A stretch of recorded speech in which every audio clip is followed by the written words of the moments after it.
Hi, I'm Daniel Sturridge and you're watching Redmen TV.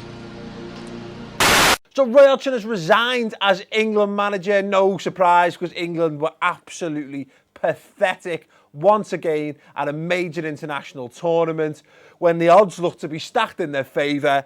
People can blame the players. They can do that by all means. Blame the players if you will. But I'm choosing to blame none other than the man who was in charge of getting those players to the tournament and getting the best out of them, Mr. Roy Hodgson, who is, as far as I'm concerned, an absolute fraud of a football manager. He always has been and he always will be. And some may say there's some residual bitterness left over from his time in charge of Liverpool. And I say to those people, you're absolutely spot on. It's called experience. Don't want to be one of those type of people. We've discussed it in the Redmen offices. We don't want to be the kind of people who say, oh, we told you so, but ultimately, you know, there's nothing to be gained from it. But that being said, we told you so, because you know what? He's a dreadful football manager.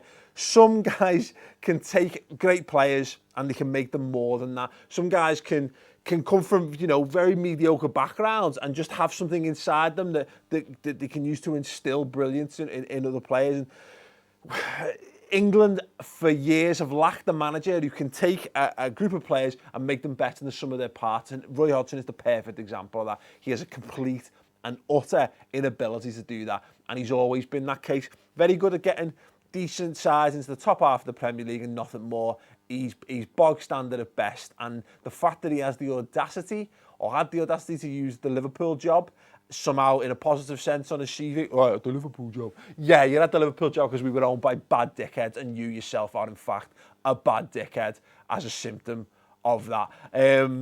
I don't know what else is to say. Just, if you don't believe me, and you should believe me by now, how can you not believe me? Presumably you've not watched anything. Maybe you're still clinging on to, oh, they had 100% records in the qualifying stages. Did you see the qualifying group? Did you see it? Did you see the state of said qualifying group? I'm not being funny, but he'd have been hung, drawn and quartered if England hadn't done anything less than get 100% in that group. When Switzerland are the best team you've got to come up against, and let's face it, Switzerland are not that great. Although they have got a player who scores worldies with overhead kicks. But look, tonight in particular was a complete and utter disgrace. Congratulations, Iceland. Amazing. Love to see that in football. That's what football's all about. England, you've just got to go out there and just, you know, have a coherent game plan. There was no coherent game plan. You know what Roy Hodgson did? He reverted to Steve McClaren Europa League tactics. Steve McClaren got Middlesbrough to a Europa League final by basically panicking with 15 minutes left to go in the game and throwing all of his strikers on the pitch, and it kind of worked. He had Massimo Macaroni. England don't.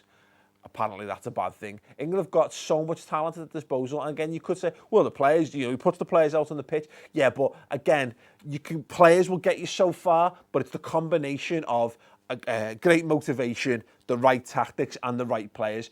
And I said the right, and all of those things have to be right. It doesn't mean the best in anything. It's about mixing together and getting the right formula. And England simply haven't done that time and time again. And they were never going to get it with Roy Hodgson because, once again, joke of a manager. If you don't believe me, there's something mentally wrong with you. Are you happy to see him go? Are you happy to see the fact that, well, at least Liverpool's players are going to be coming home earlier? And that's the one positive for me. I'm so bored. This is the thing. I'm no massive England fan. You should know this by now if you're a regular Redmen viewer. None of us here are. But I'm still living in this country. I still take an active interest in major international tournaments, and it's embarrassing. It's just absolutely embarrassing. It's more embarrassing that people think it's going to get better, and they totally gloss over the clear deficiencies, and that man's had clear deficiencies since day one. And it annoys me because I'm so sick of Liverpool managers, and I'm sure of your club fans as well, of your managers having to pick up the pieces that absolute dickhead leaves behind. Was that 3 tournaments on the bounce now? And it's not like he's the only one. England have been the same for 20 years. All I'd say from me personal perspective, it's a shame if Gary Neville's gone. That's a shame. I don't think he's that good either, to be honest, as his time by Valencia show. But at least he's motivated, at least he's passionate, at least he gets it. Look at celebrations when they scored the late winner against Wales.